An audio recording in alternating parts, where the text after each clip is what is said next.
तर मित्रांनो, आजच्या सेशनमध्ये नाउन मधील पार्ट आपण बघतोय आणि जो असणार आहे केस. ओके.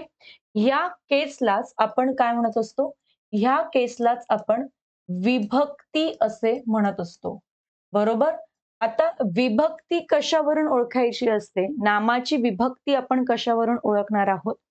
की वाक्यामध्ये जे काही नाउन आलेलं आहे, हे नाउन वाक्यात कसलं काम करतंय याच्यावरून आपण त्या नामाची विभक्ती जी आहे ती ओळखत असतो. बरोबर?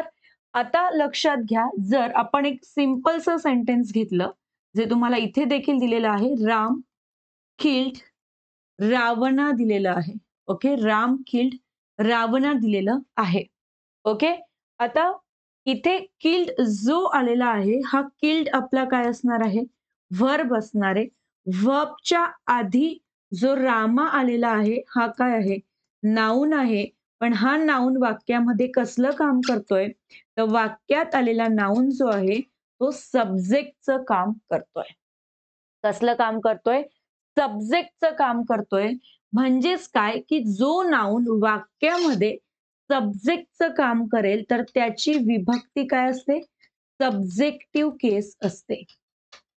ओके. जो नाम वाक्यामध्ये कसलं काम करणारे? कर्त्याचं काम करणारे, सब्जेक्टचं काम करणारे, तर त्याची विभक्ती ही सब्जेक्टिव्ह केस असणार आहे.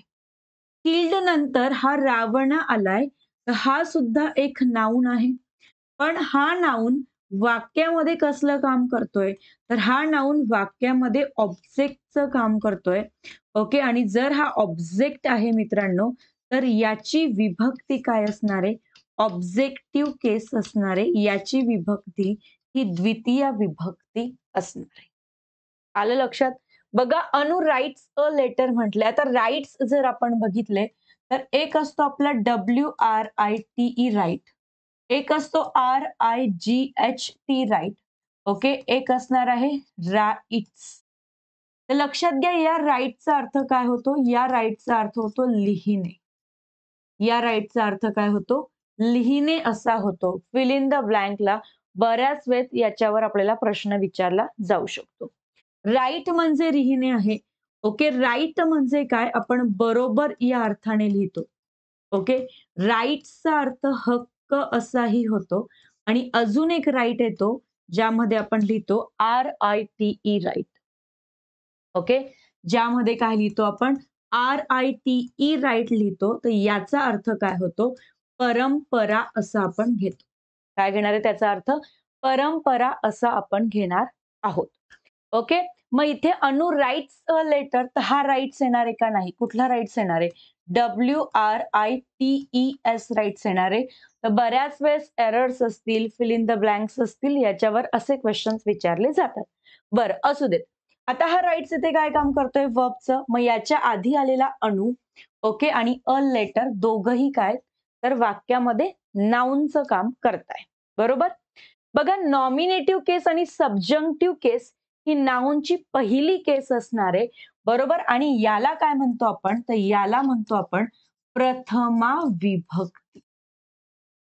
याला काय म्हणणार आहोत आपण? प्रथमा विभक्ती आपण याला म्हणणार आहोत. नॉमिनेटिव्ह केस आणि सब्जंक्टिव्ह केस जी असणार आहे, त्याला काय म्हणतो आपण? प्रथमा विभक्ती असे आपण त्याला म्हणतो. मग बघा, इथे अनु जो आहे, हा कसलं काम करतोय? सब्जेक्टचं काम करतोय. मग वाक्याची प्रथमा विभक्ती केव्हा असणार आहे मित्रांनो? जेव्हा वाक्यामध्ये नाउन जो आहे ना, हा नाउन कसलं काम करेल? सब्जेक्टचे काम करेल. तर तेव्हा त्याची विभक्ती कुठली असेल? सब्जेक्टिव्ह केस असेल. काय सांगितलं? जेव्हा वाक्यामध्ये नाउन हा सब्जेक्टचे काम करेल, तेव्हा त्याची विभक्ती काय असेल? सब्जेक्ट केस असेल. ओके. इथे राइट्स जो आलाय तो V5 आहे. अ लेटर इथे आपण नंतर बघूयात. रामा किल्ड रावणा म्हटलाय, हा किल्ड कोण आहे? वर्ब. इथे रामा जो आलाय तो कसलं काम करतोय? सब्जेक्ट. मग रामाची विभक्ती कुठली आहे? अणूची विभक्ती कुठली आहे? तर ह्या दोघांची विभक्ती असणारे सब्जेक्टिव्ह केस.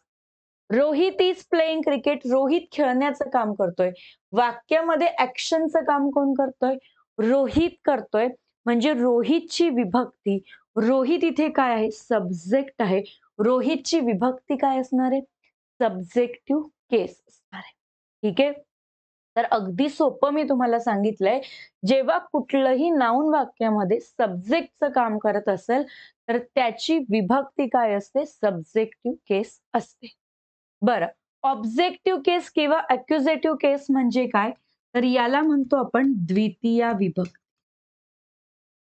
याला काय म्हणतो आपण, द्वितीया विभक्ती असे याला आपण म्हणतो.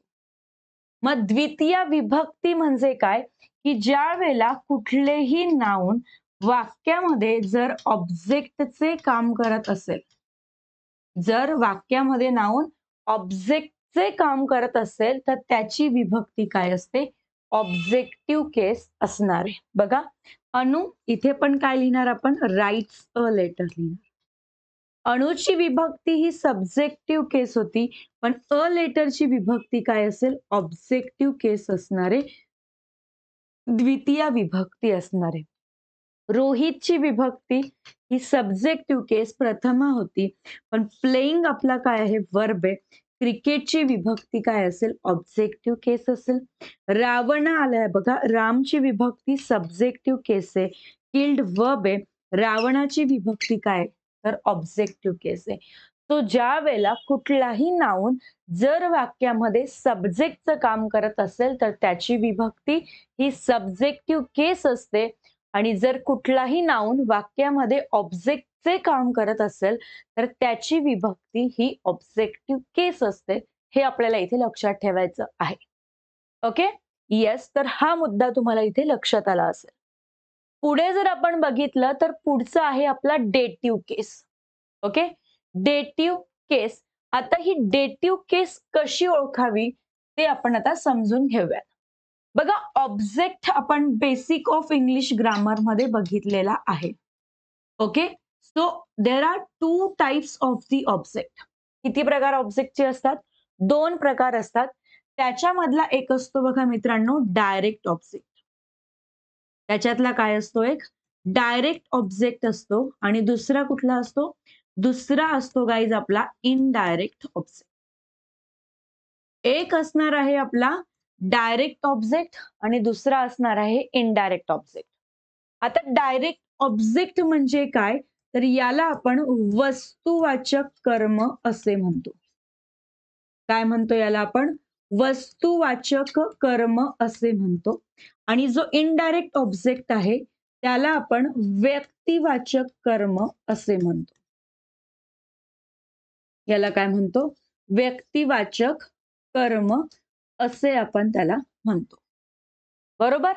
तर हा वाक्यामध्ये जो इनडायरेक्ट ऑब्जेक्ट येणार आहे, वाक्यामध्ये जो व्यक्तिवाचक कर्म येणार आहे, तर त्याची विभक्ती आपण काय घेतो, तर त्याची विभक्ती आपण घेतो डेटिव्ह केस. त्याची विभक्ती काय घेणार आहे आपण, डेटिव्ह केस घेणार आहोत. हे सगळ्यांनी लक्षात घेणं गरजेचं आहे.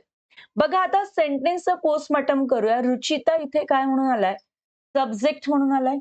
टीचर्स इथे काय म्हणून आलेला आहे, V5 म्हणून आलेला आहे. सीमा आणि इंग्लिश. ओके, या दोघांमध्ये जर बघितलं तर सीमा हा व्यक्तिवाचक आहे, म्हणजे इनडायरेक्ट ऑब्जेक्ट आहे. इंग्लिश जर तुम्ही बघितलं तर हा काय आहे, डायरेक्ट ऑब्जेक्ट आहे. ओके, इंग्लिश काय असणार आहे आपला, डायरेक्ट ऑब्जेक्ट असणार आहे. मग हा सीमा जो आपला इनडायरेक्ट ऑब्जेक्ट आहे याचीच विभक्ती काय झाली, डेटिव्ह केस झाली आहे. आलं लक्षात, की जो वाक्यामध्ये इनडायरेक्ट ऑब्जेक्ट येणार आहे त्याची जी विभक्ती असणार आहे, ओके, ती काय असणार आहे, डेटिव्ह केस असणार आहे. पुढचं सेंटेन्स बघा, I give beggar a 10 rupee note.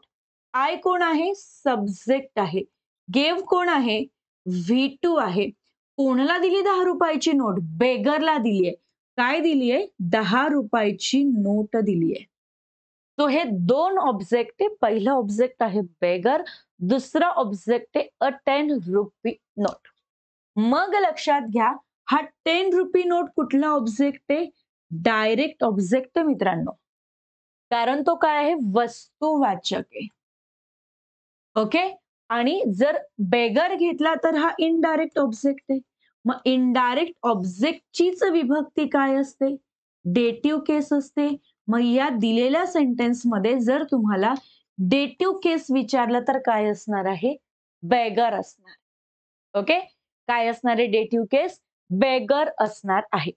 आता अ 10 रुपी नोट जे दिलेलं आहे ना, त्याच्याविषयी थोडीशी एक्स्ट्रा इन्फॉर्मेशन बघूयात. बघा काय दिलंय तुम्हाला? अ 10 रुपी नोट दिलेलं आहे. ओके. जेही आपण काही शिकतो ते अतिशय डिटेलमध्ये व्यवस्थित सगळ्यात छोट्या-छोट्या गोष्टी मी तुम्हाला सांगणार आहे. तो परीक्षेत कितीही कठीण प्रश्न आला, कितीही सोपा प्रश्न आला, तर त्यासोबत तुम्ही योग्य पद्धतीने डील करू शकतात, याची खात्री मी देणार आहे. बघा अ 10 रुपी नोट म्हटलं तर आर्टिकल ए कोणासाठी आलाय? 10 रुपी काय आहे? नोट काय आहे? तर लक्षात घ्या 10 रुपयाची एक नोट म्हटलंय, तर आर्टिकल ए कोणासाठी आलाय? नोटसाठी आलेला आहे. ओके. किती रुपयाची नोट आहे? 10 रुपीची नोट आहे. हा इथे ना लाइक ॲडजेक्टिव्ह काम करतोय मित्रांनो, विशेषणासारखं तो काम करतोय. ठीक आहे. बरं. आता नियम असा आहे, की ज्या वेळेला इथे कुठलाही एकक किंवा कुठलंही युनिट येतंय, जसं की बघा 100 आहे. ओके. जसं की डझन आहे. जसं की आपण रुपी घेऊ शकतो. ठीक आहे.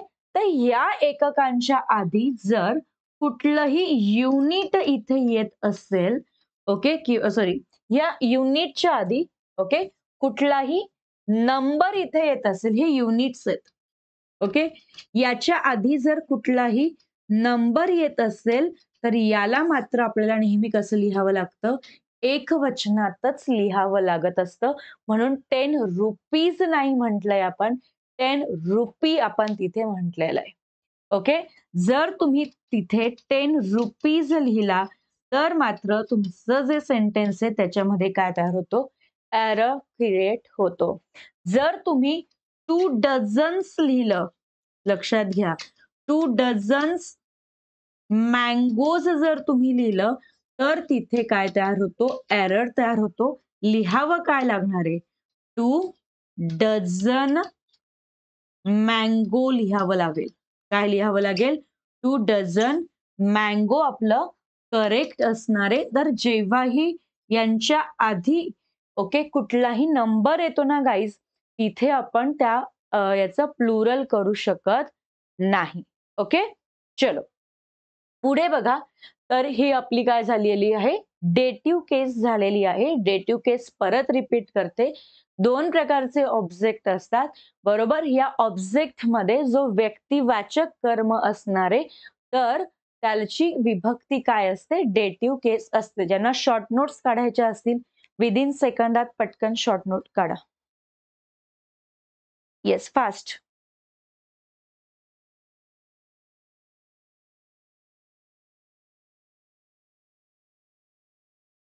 ज्यांना शॉर्ट नोट काढायची आहे, त्यांनी पटकन शॉर्ट नोट काढा.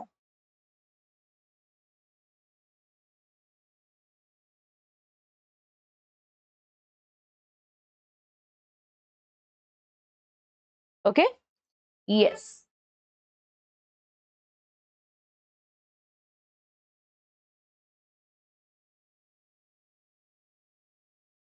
त्यानंतर आता आपण जात आहोत बघा व्होकेटिव्ह केसकडे.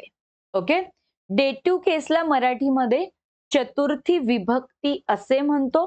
तर व्होकेटिव्ह केस जो आहे, या व्होकेटिव्ह केसला आपण काय म्हणतो? संबोधन विभक्ती असे म्हणतो. काय म्हणतो याला आपण? संबोधन विभक्ती असे आपण याला म्हणणार आहोत. आता हे संबोधन विभक्ती काय असणार आहे? ओके, ते जरा समजून घेऊयात.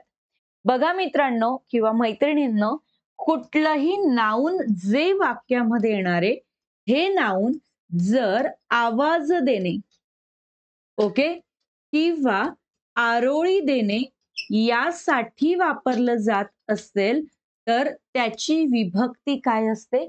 तर त्याची विभक्ती ही व्होकेटिव्ह केस असते.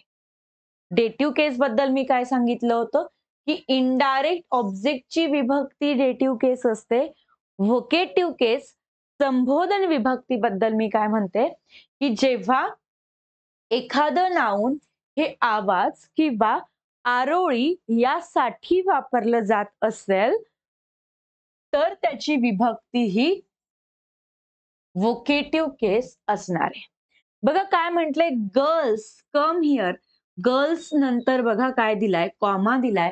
तर गर्ल्स कम हिअर म्हणजे गर्ल्सला आवाज देऊन म्हटलंय कम हिअर. तर गर्ल्स हे नाउन इथे आवाज किंवा आरोळी देण्यासाठी वापरलं गेलंय. Students keep quiet. मुलांनो शांत बसा. तर स्टुडंट्सला आवाज दिला गेलाय, तर याची पण विभक्ती काय असेल, व्होकेटिव्ह केस असेल. Rahul go there. आता लक्षात घ्या, इथे सिंग्युलर नाउन जरी आलेलं असेल मित्रांनो, तरी सुद्धा त्याच्यासाठी आपण इथे काय वापरतोय, वर्बचा फर्स्ट फॉर्म वापरतोय. लाईक इम्परेटिव्ह सेंटेन्स सारखं आपण V1 ने वाक्य सुरुवात करतोय. ओके. तर राहुलला आवाज दिलाय. राहुल या नामाची विभक्ती कुठली आहे, व्होकेटिव्ह केस आहे. पण राहुल नंतर वर्ब कुठला वापरलाय, वर्ब. जनरली आपण जेव्हाही सिंग्युलर नाउन येतंय, ओके, तर याच्यानंतर काय वापरतो, V5 वापरतो. राहुल गोज टू स्कूल असं आपण वाक्य लिहत असतो. तर राहुलसाठी गोज वापरतो म्हणजे काय, V5 आपण वापरतो. काय वापरतो, V5 वापरतो. पण इथे वापरला काय आहे, V1 वापरलाय. परी कम विथ मी. परी नंतर आपण काय वापरलाय इथे, कम. V1 वापरलाय. काय वापरलाय, V1 वापरलाय. तर राहुल असेल, परी असेल, स्टुडंट्स असेल, गर्ल्स असेल, यांची विभक्ती काय असणार आहे, व्होकेटिव्ह केस असणार आहे. कुठली असणार आहे, व्होकेटिव्ह केस यांची विभक्ती असणार आहे.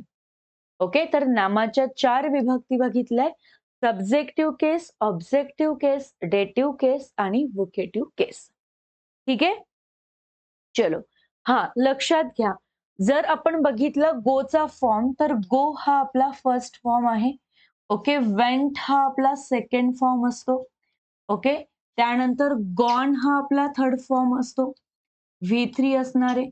गोइंग आपला फोर्थ फॉर्म असणार आहे, V4. आणि गोज काय असणार आहे आपला, V5 असणार आहे. व्हर्बचा फिफ्थ फॉर्म कुठला असणार आहे, गोज असणार आहे. तर ही आपण व्होकेटिव्ह केस बघितली आहे. त्यानंतर बघा पॉझेसिव्ह केस किंवा जेनेटिव्ह केस आपण त्याला म्हणतो. तर याला मराठीमध्ये ओके षष्टी विभक्ती असे म्हणतात. काय म्हणतोय आपण याला मराठीमध्ये, षष्टी विभक्ती असे म्हणतो. आता नामाची षष्टी विभक्ती का आलेली असते वाक्यामध्ये, तर कुठल्याही गोष्टीवर ज्या वेळेला आपल्याला मालकी दर्शवायची असेल, तर मालकी दर्शवण्यासाठी, एखाद्या नामावर मालकी दर्शवण्यासाठी आपण पॉझेसिव्ह केस किंवा जेनेटिव्ह केस जी आहे ती आपण यूज करत असतो. आता 3 नामांची विभक्ती किंवा 3 वेगवेगळ्या प्रकारची जी पॉझेसिव्ह केस आहे त्याचे फॉर्म्स आपण बघूयात. लक्षात घ्या, ज्या वेळेला आपल्याला लिव्हिंग नाउन दिलेलं असणार आहे, ओके, याच्यामध्ये पण लक्षात घ्यायचं की singular living noun. Okay. Singular living noun दिलेलं असणार आहे, असं सिंग्युलर लिव्हिंग नाउन. ओके. बरं, जे एकवचनी आहे, सिंग्युलर लिव्हिंग नाउन म्हणजे काय, जे एकवचनी, या नामाची षष्टी आपण ॲपॉस्ट्रॉफी एस ने करतो. ठीक आहे. बरं, त्यानंतर बघा, जर प्लुरल लिव्हिंग नाउन आपल्याला दिलेलं असेल, काय दिलेलं असेल, प्लुरल लिव्हिंग नाउन दिलेलं असेल, असं नाउन ज्याच्या शेवटी काय आहे, असं प्लुरल लिव्हिंग नाउन ज्याच्या शेवटी एस आहे, तर त्याची षष्टी जी आहे ती फक्त आपण ॲपॉस्ट्रॉफीने करत असतो. आणि जर वाक्यामध्ये नॉन लिव्हिंग नाउन आपल्याला दिलेलं असेल, काय दिलेलं असेल, नॉन लिव्हिंग नाउन दिलेलं असेल, तर त्याची जी षष्टी आहे किंवा त्याची पॉझेसिव्ह केस जी आहे ती आपण OF ऑफ याने करत असतो. बघा, दिस इज राहुल पेन असं म्हटलेलं आहे. काय म्हटलंय, दिस इज राहुल्स पेन म्हटलंय. तर गाईज इथे पेन काय आहे आपला? नाऊन आहे. कोणाचा पेन आहे? राहुलचा पेन आहे. राहुल एक सिंग्युलर नाऊन आहे, लिव्हिंग नाऊन आहे. त्याचं पोझिशन अपॉस्ट्रॉफी एस ने केलं. याचा अर्थ झाला की राहुलचा पेन. काय अर्थ झाला? राहुलचा पेन. लक्षात घ्या, जेव्हा आपण अपॉस्ट्रॉफी एस लावून पोझिशन करतोय तर याच्यानंतर सुद्धा एक नाऊनच येणार आहे. ही अतिशय महत्वाची गोष्ट आहे. याच्यावर बऱ्यापैकी प्रश्न आपल्या परीक्षेमध्ये आपल्याला विचारले जातात. तर सोपी गोष्ट काय सांगितली आहे की ज्याचं पोझिशन करणारे, ज्याला अपॉस्ट्रॉफी एस आपण लावणार आहोत, त्याच्यानंतर सुद्धा वाक्यात काय आलं पाहिजे? नाऊन आलं पाहिजे. त्यानंतर बघा, दीज आर राहुल्स पेन म्हटलंय. हे सेंटेन्स असं दिलेलं असेल तर करेक्ट असेल का? बघा, दीज कसा वापरलाय? प्लुरल वापरलाय. आर कसा आहे? प्लुरल आहे. ओके. आर वर्ब कसा वापरलाय? प्लुरल वापरलाय. ओके. राहुल्स म्हटलंय, राहुलचे. मग जर हा दीज प्लुरल आहे प्रोनाउन, आर वर्ब प्लुरल आहे, तर हा पेन इथे जर आला तर सेंटेन्स मध्ये काय असेल? एरर असेल. ठीक आहे. मित्रांनो लक्षात घ्या, नोट्सचा फॉर्मॅटच असा दिलेला आहे की चुकीच्या गोष्टी पण दिलेल्या आहेत, करेक्ट पण गोष्टी दिलेल्या आहेत. तर तुम्हाला लक्षात येणार आहे की काय चुकीचं आहे, काय बरोबर आहे, हे तर आपल्याला समजायला पाहिजेच.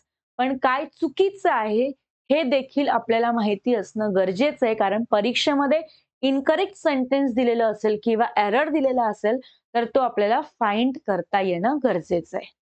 मग इथे पेन येणार आहे का मित्रांनो? नाही. काय येणार आहे? दीज आर राहुल्स पेन्स आपण तिथे घेणार. पेन्स करेक्ट असणार आहे. Rahul's pen is here. राहुलचा पेन इथे आहे. इथे पेन आहे, सिंग्युलर नाउन आहे. तर इथे सिंग्युलर वर्ब दिलाय, म्हणजे हे सेंटेन्स मात्र कसं दिलंय आपल्याला? करेक्ट दिलेलं आहे. Rahul's pens are here correct आहे का?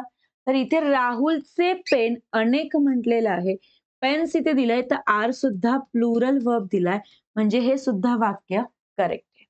बरं, अजून याच्यामध्ये काय पॉसिबिलिटीज आहे की प्रश्न अजून याच्यावर काय विचारले जाऊ शकतात?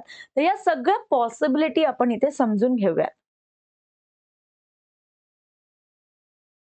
तर लक्षात घ्या, इन केस जर मी सेंटेन्स असं लिहिलं, Rahul's a pen is here, चालणार आहे का?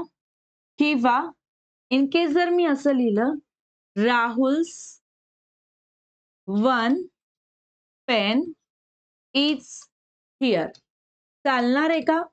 तर लक्षात घ्या मित्रांनो, महत्वाचा रूल असा आहे की जेव्हा सेंटेन्स मध्ये कुठल्याही नाउनचं पोझिशन केलेलं असतं आणि त्याचा हक्क असणारी दुसरी कुठलीही गोष्ट किंवा दुसरंही नाउन आलेलं असतं, तर याच्यामध्ये कुठलंही आर्टिकल आपण यूज करू शकत नाही. कुठलाही नंबर जो आहे तो आपण यूज करू शकत नाही.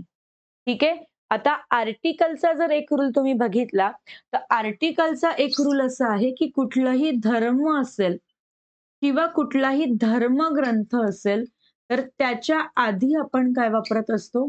धर्म किंवा धर्मग्रंथांच्या आधी आपल्याला आर्टिकल द वापरायचा असतो. बरोबर? म्हणजे द महाभारता, द रामायणा असे आपण लिहितो. काय लिहितो? द रामायणा असे आपण लिहत असतो. पण ज्या वेळेला बघा पोझिशन आपल्याला करायचं असणार आहे. ओके. ज्या वेळेला पोझिशन आपल्याला करायचं असणार आहे तेव्हा मात्र वाल्मिकीज रामायणा असंच आपल्याला लिहावं लागेल. ओके. कुठल्या नियमानुसार मित्रांनो? तर ह्या नियमानुसार की वाल्मिकी आणि वाल्मिकींची मालकी कशावर आहे? रामायणावर आहे. पण याच्या आधी आपण काय करू शकत नाही? कुठलंही आर्टिकल वापरू शकत नाही, कारण याचं पोझिशन केलेलं आहे. ओके. सो आय थिंक इथपर्यंत सगळ्यांना क्लिअर असणार आहे की पोझिशन करत असताना दोघही नामांच्या मध्ये म्हणजे मालक आणि त्याची वस्तू याच्यामध्ये कुठलंही आर्टिकल किंवा कुठलंही नंबर आपण लिहू शकत नाहीये. ओके. तर हे आपण सिंग्युलर नाउन बद्दलचे जे रूल्स आहेत ते बघितलेले आहेत. बरेचसे एक्झाम्पल्स देखील मी तुम्हाला इथे परत दिलेले आहेत बघा. बॉयज शर्ट दिलाय म्हणजे शर्ट कोणाचा आहे? एका मुलाचा आहे. हेन्स एग दिलाय, एग कोणाचा आहे? हेनचा आहे. गर्ल्स चॉईस दिली, चॉईस कोणाची आहे? गर्लची आहे, बरोबर. डॉग्स टेल दिलीये, टेल कोणाची आहे? डॉगची आहे. ओके. नेक्स्ट बघा, ट्रीज लिव्स दिलेलं आहे. आता ट्रीज जर आपण घेतलं तर हे लिव्हिंग आहे की नॉन लिव्हिंग हा महत्वाचा प्रश्न तुम्हाला विचारायचा आहे. विचार करा की ट्री हे लिव्हिंग आहे की नॉन लिव्हिंग आहे? तर लक्षात घ्या मित्रांनो, ट्रीला बरेच जण म्हणतील की लिव्हिंग आहे मॅडम, बरेच म्हणतील की नॉन लिव्हिंग आहे. तर ट्री हा लिव्हिंग असतो. केव्हा लिव्हिंग असतो? की जेव्हा आपण सायन्सच्या दृष्टिकोनातून विचार करणार आहे. पण ट्री हा काय असेल? नॉन लिव्हिंग असेल. केव्हा नॉन लिव्हिंग असेल? तर जेव्हा लँग्वेज मध्ये आपण ट्रीला घेणार, तर भाषेच्या दृष्टिकोनातून ट्रीला आपण काय घेतो? नॉन लिव्हिंग मध्ये घेत असतो आणि म्हणूनच नॉन लिव्हिंग मानून ट्री साठी आपण इट प्रोनाउन देखील वापरतो. हे पण लक्षात ठेवायचे. बघा, लिव्स ट्री येणार आहे का? मग अजिबात नाही मित्रांनो. तर नॉन लिव्हिंगचं पोझिशन आपण ओएफ ऑफ ने करतो, तर लिव्स ऑफ ट्री आपलं तिथे करेक्ट असेल. ओके. बुक्स पेज येणार आहे का? अजिबात नाही येणार. पेजेस ऑफ बुक आपण तिथे घेणार आहोत. ओके. वॉल्स पेंटिंग येणार आहे का? अजिबात नाही येणार. तिथे आपण पेंटिंग ऑफ वॉल घेणार आहोत. काय घेणार आहोत? पेंटिंग ऑफ वॉल घेणार आहोत. तर ह्या पद्धतीने तुम्हाला इथे लक्षात ठेवायचं आहे. आता पुढे जर आपण गेलो तर बघा, प्लुरल लिव्हिंग नाउनचं पोझिशन कशा पद्धतीने करायचं ते पण आपण बघणार आहोत. आधी हे बघूयात. ओके. तर बघा, मी तुम्हाला काय सांगितलं की कुठलंही नाउन असं आलेलं असेल, असं प्लुरल नाउन की ज्याच्या शेवटी एस आलेला आहे, असं प्लुरल नाउन. ठीक आहे. असे प्लुरल नाउन ज्याच्या शेवटी काय आलेलं आहे? एस आलेला आहे, त्यालाच ऍपोस्ट्रॉफी एस, त्यालाच फक्त काय करतो आपण? तर त्यालाच फक्त ऍपोस्ट्रॉफी लावून त्याचं पोझिशन जे आहे ते करत असतो. पण असं प्लुरल नाउन ज्याच्या शेवटी एस नाहीये, ओके, तर त्याचं पोझिशन आपण काय करतो? ऍपोस्ट्रॉफी एस लावून करतो. एक्झाम्पल वरनं सांगते. बघा, मेन्स नेचर दिलेलं आहे, तर हे इनकरेक्ट असणार आहे. का? कारण मॅन हा आपला प्लुरल असतो, सिंग्युलर असतो. त्याचा प्लुरल काय करतो आपण? मेन करतो. ह्या मेनच्या शेवटी एस आहे का मित्रांनो? नाही. म्हणून याचं पोझिशन करत असताना मेन्स नेचर असे आपण करणार, हे करेक्ट असेल. असं जर तुम्हाला दिलेलं असेल ओके एक्झामला, तर ते काय असणार आहे? इनकरेक्ट असणार आहे. लक्षात घ्या, करेक्ट काय आहे हे जितकं महत्वाचं आहे तितकं इनकरेक्ट काय हे पण महत्वाचं. मी परत परत तेच का सांगते? कारण परीक्षेमध्ये बऱ्याच वेळेस आपल्याला कळतच नाही की हे चुकीचं का आहे. ओके. आता बघा, चाइल्ड जर आपण घेतलं तर सिंग्युलर नाव आहे. याचं प्लुरल जर आपण केलं तर काय होतंय? चिल्ड्रन होतंय. मग चिल्ड्रनचं पोझिशन असं करू शकतो का? करू शकतो, कारण ह्याच्या शेवटी एस नाही. मग आपण काय करणार? चिल्ड्रन्स चॉईस करणार का? नाही. काय लिहिणार आपण? चिल्ड्रन्स चॉईस लिहिणार मित्रांनो. याला ऍपोस्ट्रॉफी एस आपण लावू शकत आहोत आणि हे चिल्ड्रन्स चॉईस आपलं करेक्ट असेल. ओके. बॉईज हॉस्टेल म्हटलंय. येस, बॉयच्या शेवटी एस लागतो. प्लुरल करत असताना एस लागतो, म्हणून इथे फक्त आपण ऍपोस्ट्रॉफी वापरणार. बॉईज हॉस्टेल म्हणजे अनेक मुलांची हॉस्टेल म्हटलंय. ओके. जर मगाशी आपण बघा बॉयज शर्ट लिहिलं होतं, तर इथे एका मुलाचा शर्ट असा अर्थ होतोय, कारण इथे ऍपोस्ट्रॉफी एस लावलाय. इथे बॉईज प्लुरल केलेलं आहे आणि फक्त ऍपोस्ट्रॉफी लावून पोझिशन केलंय, तर अनेक मुलांची हॉस्टेल असा तिथे अर्थ होतोय. गर्ल्स ड्रीम म्हटलंय बघा, तर ड्रीम आपलं काय आहे? नाउन. कोणाची ड्रीम? अनेक मुलींचं स्वप्न असतं. फक्त ऍपोस्ट्रॉफी लावलाय कारण प्लुरल नाउन त्या ठिकाणी आपल्याला दिलेलं आहे. वुमेन्स चॉईस म्हटलंय, तर चॉईसच्या आधी वुमेन्स दिलेलं आहे, कारण इथे ऍपोस्ट्रॉफी फक्त आपण लावलाय, कारण वुमेनच्या शेवटी ओके, वुमेनच्या शेवटी एस येणार आहे का? तर हे काय असेल? चुकीचं असेल. लक्षात घ्या, वुमेन आपण असं लिहितो, हे प्लुरल आहे, तर त्याला आपण ऍपोस्ट्रॉफी एस लावू शकतो. आणि वुमेन्स चॉईस आपण लिहू शकतो. हे काय असणार आहे? करेक्ट असणार. आलं लक्षात? पुढे बघा. ज्या वेळेला आपल्याला देशाचे किंवा ठिकाणाचे नाव दिलेले असते, ज्या वेळेला देशाचे किंवा काय ठिकाणाचं नाव आपल्याला दिलेलं असतं, देशाचे किंवा ठिकाणाचे नाव आपल्याला दिलेलं असतं, तर त्याचं पोझिशन अपॉस्ट्रॉफी एस ने पण केलं तरी चालतं आणि OF ऑफने केलं तरी पण चालतं. दोघंही कसं असणार आहे? करेक्ट असणार आहे. ठीक आहे. येस. बघा, इंडियाज हिस्ट्री म्हटलेलं आहे, याला आपण हिस्ट्री ऑफ इंडिया असेही लिहू शकतोय. इंग्लंड ब्युटी घेतलेला आहे, याला आपण ब्युटी ऑफ इंग्लंड असेही लिहू शकतोय. ओके. बर, तर परत एकदा तुम्हाला सांगते की ह्या स्लाइड मध्ये आपण काय शिकलोय. ज्या वेळेला असं प्लुरल नाउन दिलंय ज्याच्या शेवटी एस नाहीये, जसं की मेन, चिल्ड्रन आणि वुमेन आहे, याच्या शेवटी हे प्लुरल नाउन आहेत पण यांच्या शेवटी एस नाहीयेत, तर याचं पोझिशन अपॉस्ट्रॉफी एस ने आपण करू शकतो. याचं पोझिशन अपॉस्ट्रॉफी एस ने आपण करू शकतोय. बरोबर. ज्या प्लुरल नाउनच्या शेवटी एस नाहीये, ओके, तर त्याचं पोझिशन काय करू शकतो? अपॉस्ट्रॉफी एस ने करू शकतोय. परंतु ज्या नामाच्या शेवटी एस प्रत्यय आहे, जसं बॉयचं काय करतो आपण? बॉईज करतो. याचं पोझिशन करायचं असेल तर फक्त अपॉस्ट्रॉफी लावा आणि बॉईज चॉईस तुम्ही म्हणू शकतात, म्हणजे मुलांची आवड. तर ज्या नामाच्या शेवटी एस प्रत्यय आहे ना, तर त्याचं पोझिशन फक्त आपण अपॉस्ट्रॉफीने करतो. त्याचं पोझिशन कशाने करतो? अपॉस्ट्रॉफीने करतो. आय होप की हे परत सांगितल्यावर तुमच्या लक्षात आलं असेल. बरं, हे दोन एक्झाम्पल जी आहेत ती पुढे बघूयात. अक्षय अँड रोहित अंकल म्हटलंय. Okay, Akshay and Rohit uncle. आता याचे एक बेस्ट एक्झाम्पल सांगते. बघा, विराट आणि अनुष्काचं एक्झाम्पल देते. विराट आणि अनुष्का या दोघांना एका पार्टीला जायचंय, तर ते काय करतील? विराट आणि अनुष्का एकच कार घेऊन जातील पार्टीला, सोबत जातील. मग जेव्हा या ए नामाची आणि अँड नंतर आलेल्या बी नामाची एकाच नाउनवर मालकी असेल, तर फक्त या सेकंड वाल्या नाउनलाच काय लावतो? अपॉस्ट्रॉफी एस लावतो. केव्हा?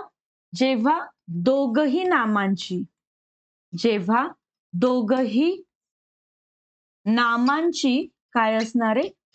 जेव्हा दोघही नामांची एकाच गोष्टीवर काय असेल? मालकी असेल. जेव्हा दोघही नामांची एकाच गोष्टीवर मालकी असेल, तर फक्त दुसऱ्याच नामाला काय लावतो आपण? अपॉस्ट्रॉफी एस लावतो. पण त्यानंतरच्या दुसऱ्या दिवशी अनुष्काला जायचं होतं शूटिंगला, विराट कोहलीला जायचं होतं क्रिकेट खेळायला. बरोबर, म्हणजेच काय? दोघही नामांची वेगवेगळ्या गोष्टींवर मालकी झालीये. काय सांगितलं? दोघही नामांची वेगवेगळ्या गोष्टींवर मालकी झालीये. मग विराट त्याची वेगळी कार घेऊन जाणार, ओके, आणि अनुष्का तिची वेगळी कार घेऊन जाणार. मग आपण लिहिणार विराट अँड अनुष्काज. इथे नाउन मात्र कसं येणार? प्लुरल. तर ज्या वेळेला दोघही नामांची,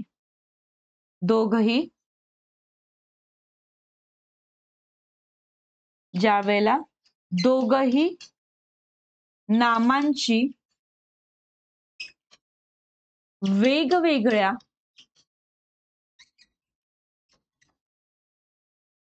घटकांवर मालकी असेल, दोघही नामांची वेगवेगळ्या घटकांवर मालकी असेल, ओके, तर आपण काय करतो? ए ला पण अपॉस्ट्रॉफी एस लावणार आहे आणि अँड नंतर आलेल्या बी ला पण काय लावणार आहे? अपॉस्ट्रॉफी एस लावणार आहोत. ओके. मग बघा, अक्षय अँड रोहित म्हटलंय, तर दोघांचे अंकल कसे असतील? वेगळे असतील. मग अंकल दिलं तर इनकरेक्ट असेल, काय म्हणावं लागेल? अंकल्स आपल्याला म्हणावं लागेल. Okay. Akshay and Rohit uncle, Akshay आणि रोहितचे इथे एकच अपॉस्ट्रॉफी लावलाय तर दोघांचे अंकल कसे आहे? एकच आहे. तर इथे काय लिहिणार आपण? अंकलच लिहिणार.